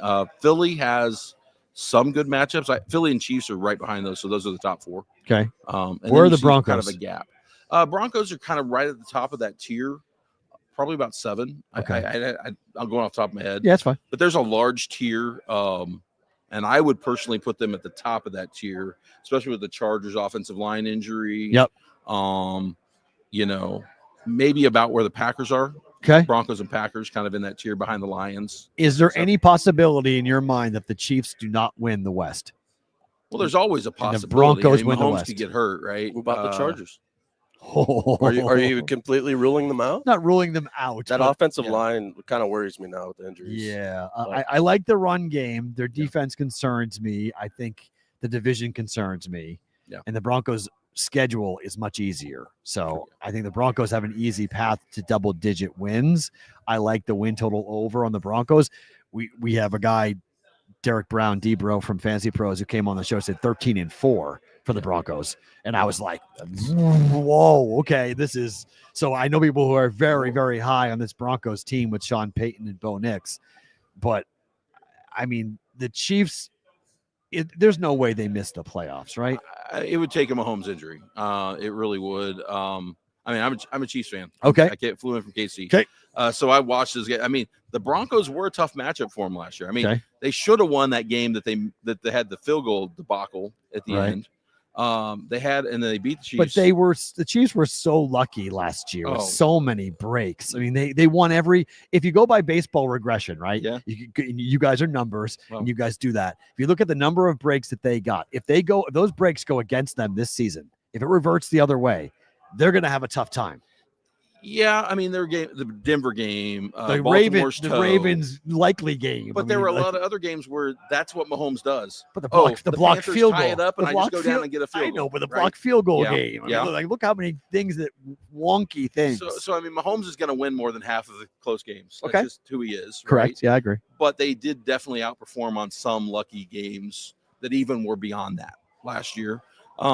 So I think the deal with the Chiefs is this: their line wasn't good. Right. Like Mahomes' numbers are down. Right. Other than his third down percentage, he still does it on third down, but his explosive plays.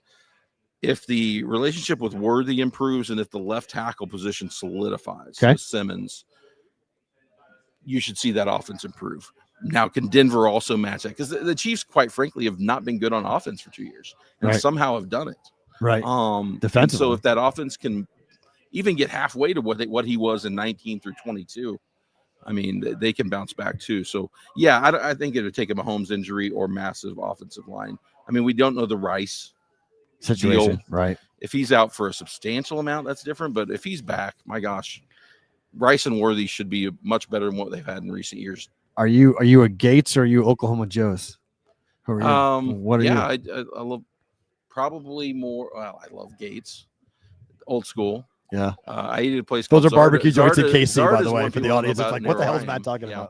about? Oklahoma Joe's. Also, like, I mean, I'll eat any of it. Burn ends, just burn ends wherever it's from. In KC.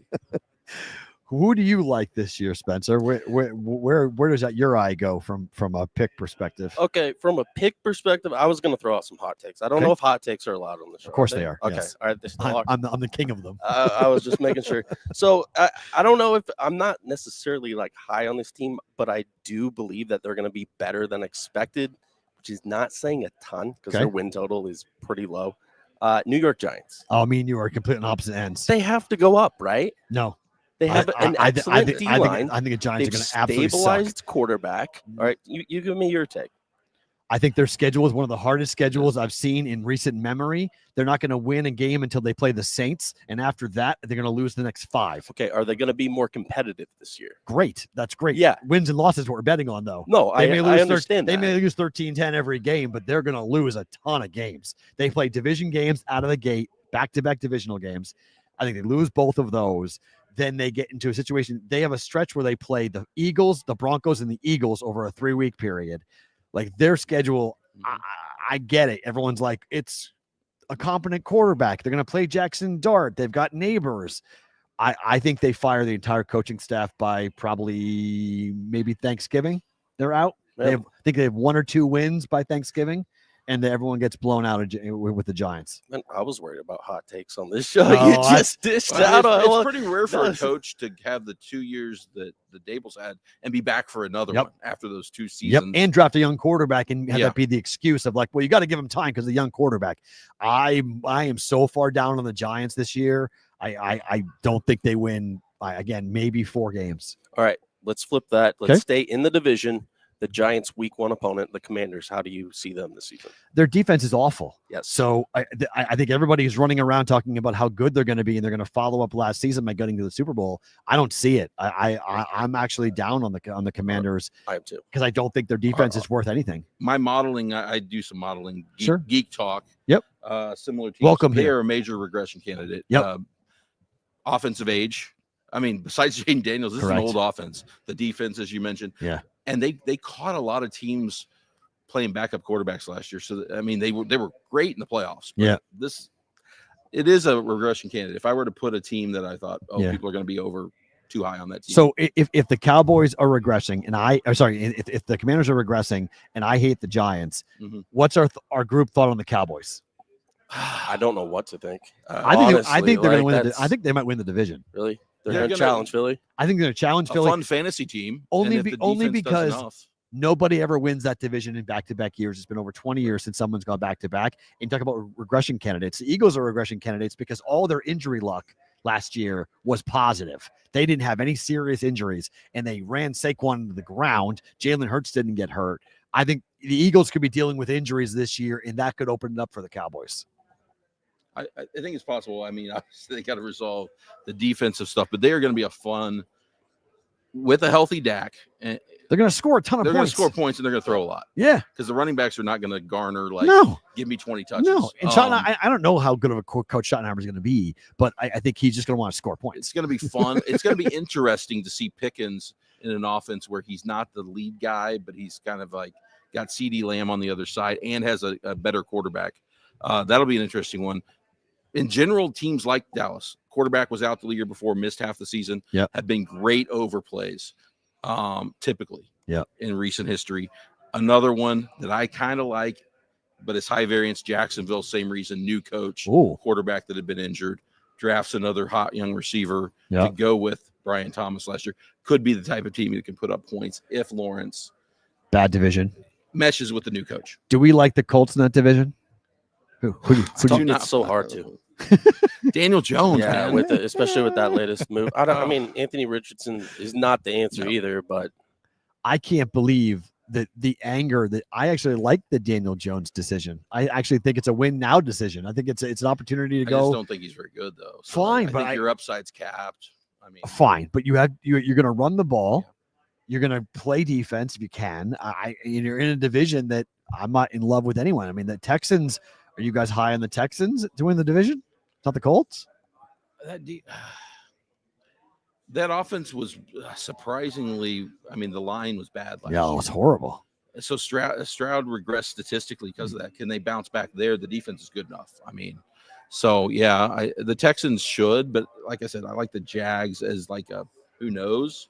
Tennessee, probably not yet. We'll see what Cam Ward has. But that was a team that really underachieved last year. I mean, my gosh, they should not have had the first overall pick. They were not the worst team in football. Agreed. No, I am number one. I don't like Zach Taylor, but number two, man. I'm sorry. Anybody named Callahan coaching in the NFL, I'm not in on. I am not in on. And Zach Taylor and Bill Callahan are tied. So his son coaching is no, thank you. I'm not even close. All right, on the way out, if folks have never gone to teamrankings.com, haven't looked at Pool Genius, what can they do? What are they going to see if they go there?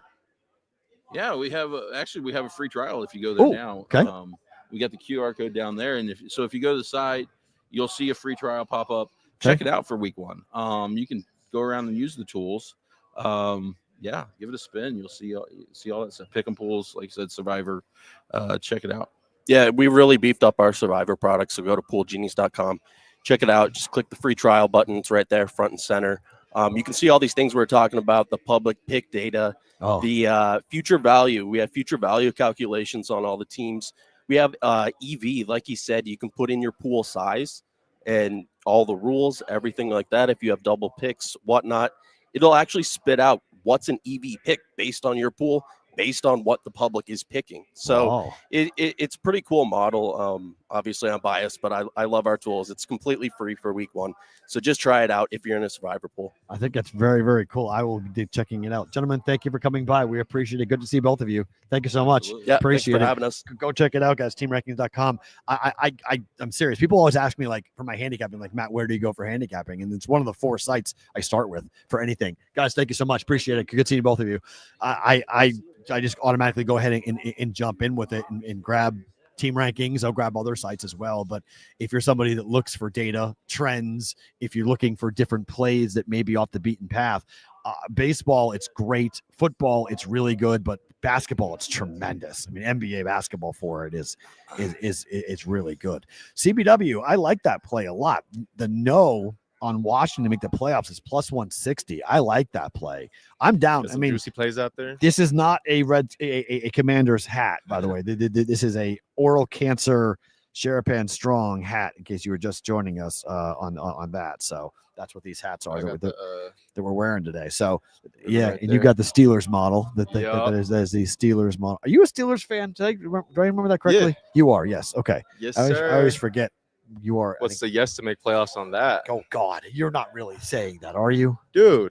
Eric, come Dude. on, dude. What? Come off of it. I mean, the offense is going to be a little better. Okay, that's not saying much, but okay. Defense got way better. Secondary is tremendous. I'll give you that. Yeah, secondary is really good, but you're also playing in a really hard division. And then the Bengals, like, who knows? God knows what's going on with them. I mean, we obviously know they're going to put up points. Yeah. That division is a grueler. The Browns are going to be the Browns, but their defense is still what I'm going to always be worried about. I agree with the Commanders coming in third. Again, I like the Cowboys. I would bet the Cowboys to win the division. I think the numbers are there. I think you've got the offense that's going to put up big numbers. And again, the injury luck that the Eagles had last year was tremendous. I mean, just absolutely tremendous. You know, Roger Long, you could, Jane Daniels to be just as lethal. Yeah, I mean, obviously the McLaurin deal has got to get done. Do you think they enter the season with McLaurin? Do they enter the? Yeah, I think they do. I think. You saw that the Steelers turned down the trade offer that they had thrown at them. For apparently there was McLaurin? a rumor that says that the Commanders have thrown Terry McLaurin to the Steelers for Freiermuth in a second. And the Steelers said no. And the Steelers said no. It must be the money. That's the only reason why. It's got to be the money. $30 million for a 30-year-old. But I was like, if I'm the Steelers, why do you not do that? You have Jonnu and you have Mount Washington in the back, so you could have at least gone away with Pat. But that was the talk of the last couple of days, was that they did turn down a trade offer for Scary Terry. That's got to be the money, because I would do that deal in a second, just from a straight up perspective. If it was a third, maybe, yeah, but the second, a little steep, but that's Scary Terry. Oh, dude. So are you someone that bets the trend of teams that get into fights? What happens when they get into fights? They get under. Yeah, game always goes under. So huge brawl that broke out today between the Packers and the Seahawks. So DM me that. So you want to go under on that game on Sunday, or Saturday rather. That's a trend that people like to play, that when there's a joint practice and a fight breaks out. Packers and Seahawks? Yeah, I believe that was Packers and Seahawks, yes. So that fight broke out today. So that was, yes, Packers and the Seahawks. They play on Saturday. So if you want to go ahead and look at that, yeah, you can put, this is so cool that you can put this on the screen. This is a cool little hook. They're duking it out? What's going on? So the fight.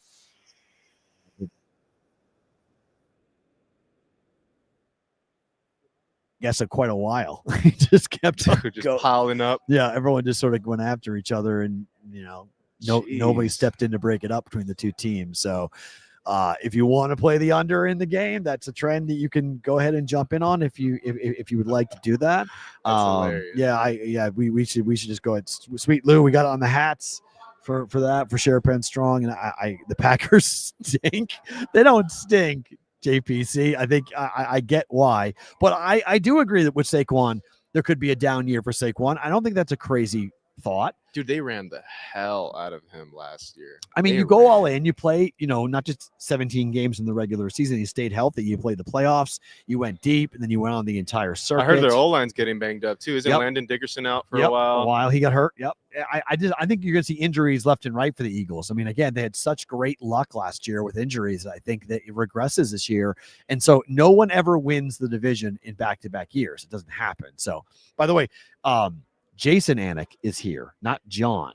It's Jason, his twin brother. So it's really funny because I looked across the way and I thought I saw John, and I walked up and I got closer and I said, "You're Jason." He's like, "Yeah." I said, "Hi, I'm Matt." He goes, "I recognize you." I said, "Yeah, hi." I go, "I talk to your brother a lot." And he goes, "But I'm not my brother." I go, "I know you're not your brother." I go, "I know, I recognize." I go, the first glance, I thought you were your brother until I got closer, and then I realized, nope, that's not John. Yeah. That's Jason. So he's like, "I can go on there, John, if you want. I can come on your show and talk as if I'm John." And I was like, "No, that'd be really funny though if you went ahead and did that." So you really do think that the Eagles have a down? I mean, they start the season off against Dallas. It's an awesome game. That's why I can't believe, why the hell would you take that in Survivor? Like, why would you do that? Like, why would you put $1,000 down on the Eagles to beat the Cowboys? That makes no sense to me. So, no, I think there's going to be a big problem, for them. Week 1, I can see the Cowboys winning that game. I think there's going to be just the overall. Can you put the Cowboys schedule on the schedule? You want Cowboy? This is Eagles schedule. This is the Eagles. Okay, but put the Eagles schedule up on Eagles screen. schedule. Yeah. We'll look at the Eagles schedule. So we can go through the Eagles, because. So the Eagles start, well, that's preseason. So their first regular season game is Thursday night standalone. So from up here. So look at the Patriots famously dropped the banner and lost. And then it set them on a really bad trajectory after that they won that. It was the 2019 season that set things up. So I could easily see the Cowboys going into the link and winning that game. They go to the Chiefs in week 2. That's a really tough 1-2. Yeah, that is. Okay? It's a really hard start. The Rams aren't going to be a pushover. The Rams, I mean, it's at home, but the Rams, yes, coming east is never great. Stats back is still kind of but say he's healthy. Yeah. It's not the snow. We know the Rams can't play in the snow, but it's not a snow game. It's September, so it's going to be warm. So that could be a difficult game for them. Then they got to go on the road to the Tampa Bay Buccaneers. Bucks are going to be good. Good. Okay, team, the dude. Bucks are going to be good. I like the Bucks. I've already bet the Bucks to win the division at plus 110. So I like them to win the South. Then the Broncos come to town. The Broncos are everyone's darling, right? You look at those 5 games to start the year. That's really, really hard. You don't get a breath until October the 9th when you play It's the a grueler first 5 games, Yep. dude. And then, I mean, the Giants aren't going to be I think they kill the Giants. I don't think they're a pushover. I Their think they defense suck. is really good. Their offense, Yes. I don't know about it, but their Yes. defense, I think, that's all the grueler part so about that. 1, 2, 3, 4, 5 games, right? What's their record after 5 games? 3-2?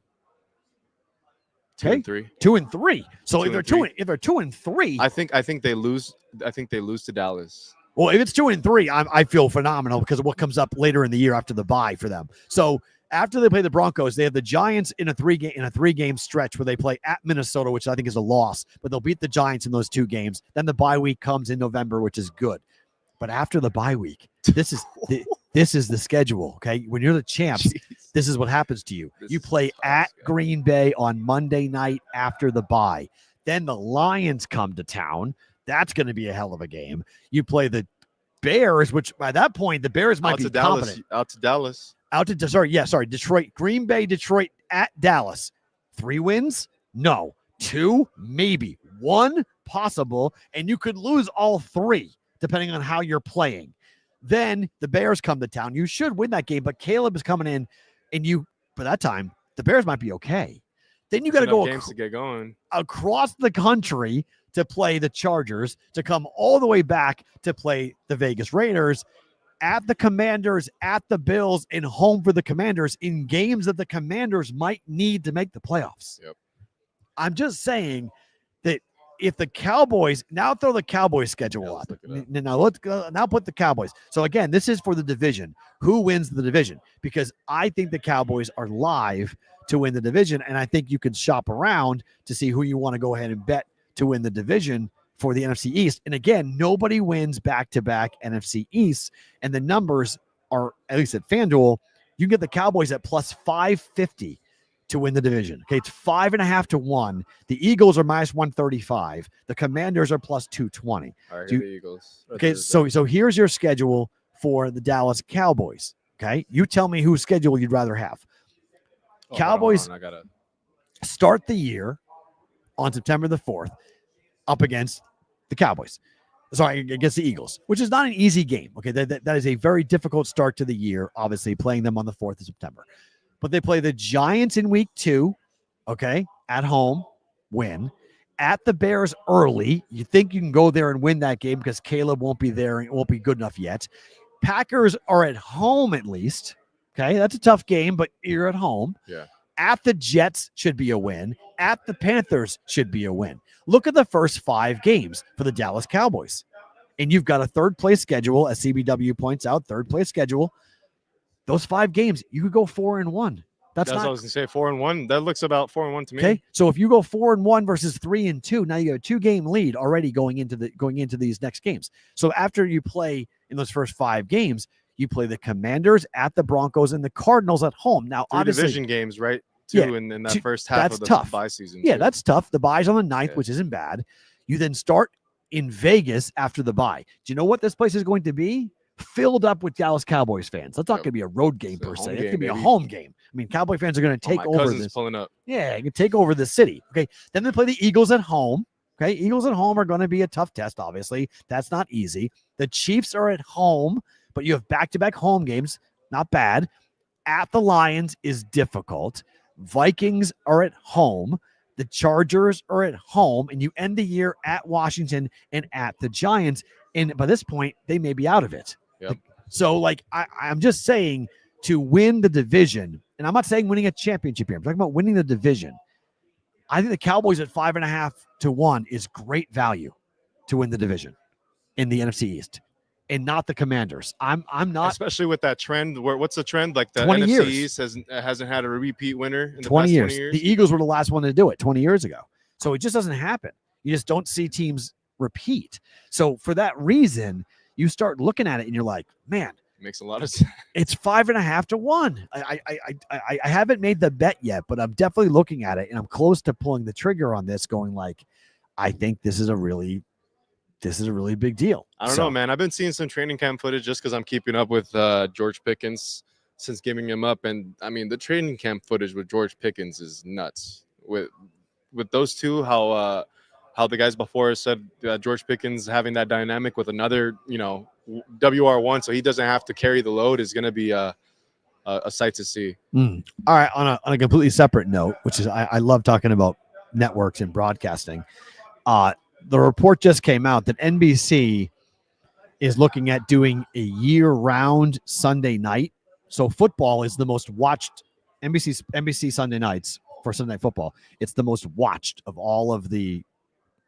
It's the number one window in all of media. More people watch Sunday Night Football than anything else. They want to put Major League Baseball in Sunday night.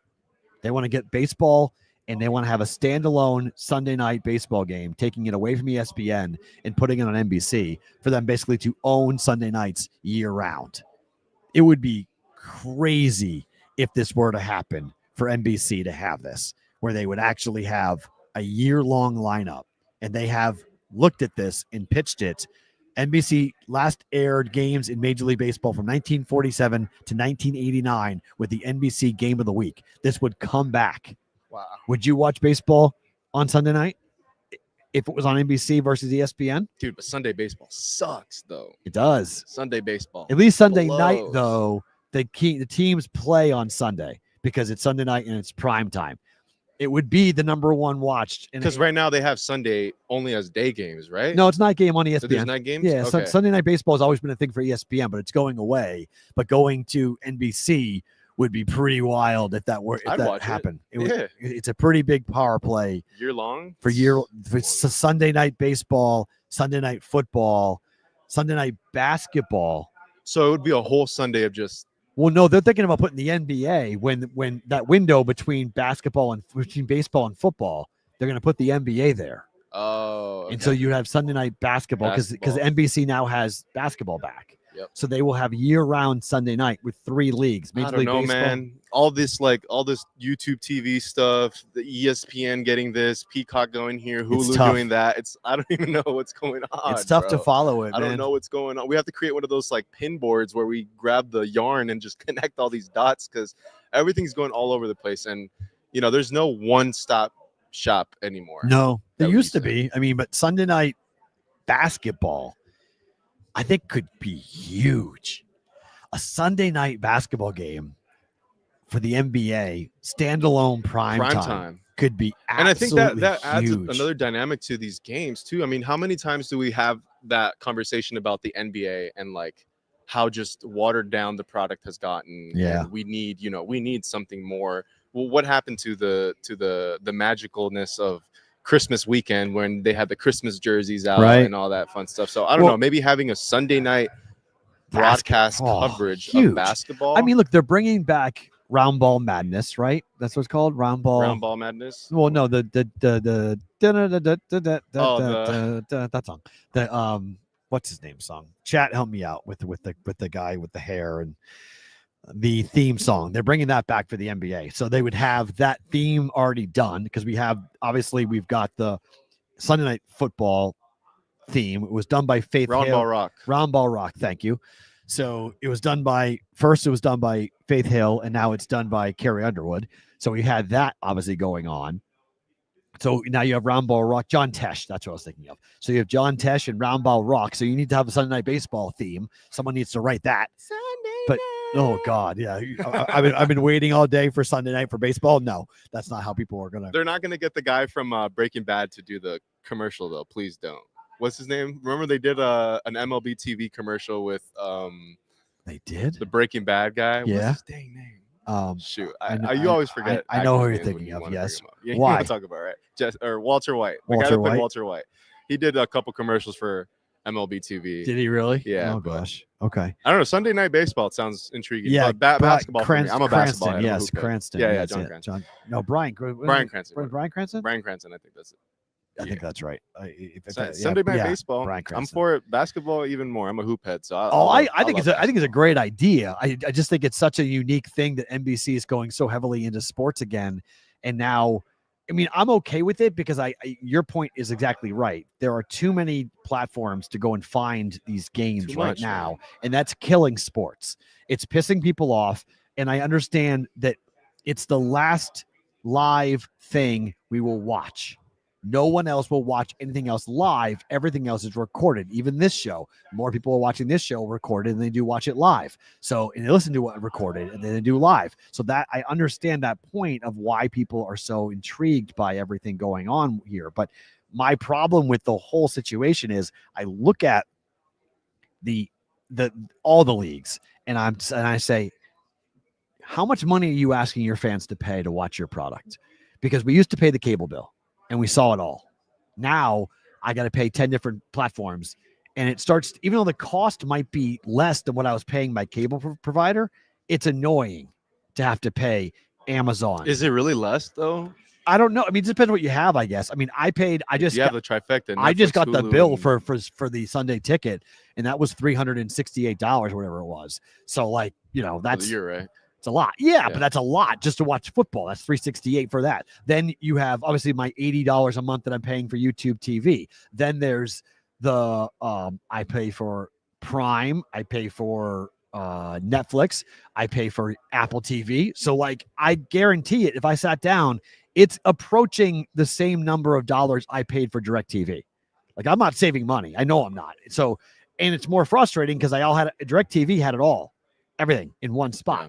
I turned on the TV. I found the game. Now I got to turn on my TV. I got to go to my sources. I got to go to the app. I got to load the app. I got to go find the game. That doesn't work. And not that I know it sounds like we're old curmudgeons and I'm talking about, Dave used to always say this too. Like Dave, just like I want cable, but it is a frustration when we don't have the ability to have sports in one centralized place, because look at the ESPN red zone they're going to do for college football per se, right? Fox is like, shut up. Goodbye. We're not giving you access to our stuff. Well, like that just shows where we are, because there once was a point in time, Sunday Ticket or whatnot, red zone, where it was all in one place. We got to watch it all at once. And it was really easy to watch it all at once. So that's my problem when it comes to finding the games and having to flip, because if the game is boring, I love the Octabox. I love the Quad Box. I love having the ability to put games on and have it all. So I'm a big fan of that. I just don't know if the younger audiences are going to watch sports as much because of how cumbersome it is to go and find everything. It's a pain in the ass. Stupid, bro. It's dumb. It's just absolutely nuts. So yeah, I hate the time it takes to switch between. Everybody does. I do too. Get the little spinning wheel thing while it loads, and then you got to go on. You better hope you have good internet. In the modern sports world, to the modern sports fan, you have to have good internet. Well, that's a great point. That's actually a really great point, because we don't actually talk about the fact that you have to pay. Not only are you paying the platforms, but you have to pay for a gigantic amount of money to go and get the best internet possible. Yep. I mean, my internet bill now is $150 a month. Like, it's stupid, over here, bro. It's crazy. It's dumb, and I don't even have fiber. I still have cable internet for $150 a month. So I think that's what pisses people off the most, is that it's expensive as holy hell to be a sports fan right now. But they know people are going to pay it. Right now they are. Remember in Vegas, we used to think people would pay it all the time. Now what's happening here? People aren't paying it. People are going to get pissed off. Oh, yeah. People get mad. People get pissed off. How much they're paying. There is a threshold where they're like, fuck it, I'm not paying it. Yeah, there's no point. I'm not paying you. Like, I'm just not. Like, I'm done having my bill, or the economy takes a turn. They lose their job. That's why the whole UFC with Paramount thing is smart. Interesting. It's the exact opposite, right? Yes. It changes the entire conversation. But the problem is, for them, is that it's the same thing when the UFC was on Spike. You're not going to a place where traditional fans go for sports. So, yes, Paramount Plus is CBS, and yes, there'll be fights on CBS, but it's going to take some time for average UFC fans to get used to it. It was even that way for ESPN, but ESPN was a sports property. CBS is not. But I still think CBS, compared to what Spike was, totally different. I agree with you. But I mean, there's soap operas on CBS. CBS is a network with their local TV. 1,000 Ways to Die on Spike, baby. Right? So like there's all these different things 10 that p.m. they're not actually a sports network. You go to ESPN, there are sports all over ESPN. Yeah. So it makes sense to have a fight, UFC, whatever, a card on ESPN. I think there's going to be some time it's going to take for fans to adjust. Some growing pains. Yeah, to adjust to having Paramount be where they go. But look, $7.7 billion is $7.7 billion. It's a hell of a lot of money. So hope the fighters get paid, bro. Shoot. Well, that's the thing. I want all compensation. And Dana said it last week that all compensation is going up for fighters. And I'm not talking about the big boys. I want the little guys. I want the guy that is working 3 jobs and making $5,000 to show and $5,000 to win. I want that guy compensated a lot more. And hopefully that's what's going to happen. I think this was going to come, though, because it's gotten to the point where UFC has an event like almost every weekend. Too much. There's too much. It's a lot. There's too much, and it's watered down. Shout out, though. It's tough, though. But, I mean, it's great. I mean, yeah, I'm a big UFC fan. Obviously, we're in Vegas, and we see a lot of it. But I think Paramount's going to be a very interesting situation. All right, guys, we are done for day one. We have a lot more to come tomorrow. Jeffrey Benson. Remember, we're starting at 1:30 Eastern time, 10:30 Pacific time with Jeffrey Benson out of the gates from the Ultimate Football Contest weekend. Our thanks to Derek Stevens, to Mike Palms, to our friends at teamrankings.com for stopping on by. Tomorrow, there'll be more guests and friends and people that will stop in and be a part of this. If you missed any part of the show, go watch it on YouTube at Boston versus the Book. Hopefully, Mr. Consig get a chance to watch the show a bit today. We got the hats for you. You were thinking about you. You're Shout on. out, Dave, man. Eric did all this. We're doing it all again tomorrow. Eric, great work. This was fun. Day one done. Day two tomorrow. It's a fight song Friday. We'll try to work some of those in tomorrow as well. A lot of college football as well as more on the Ultimate Football Contest weekend. For Eric, I'm Matt. We'll talk to you tomorrow for a Friday's BvB.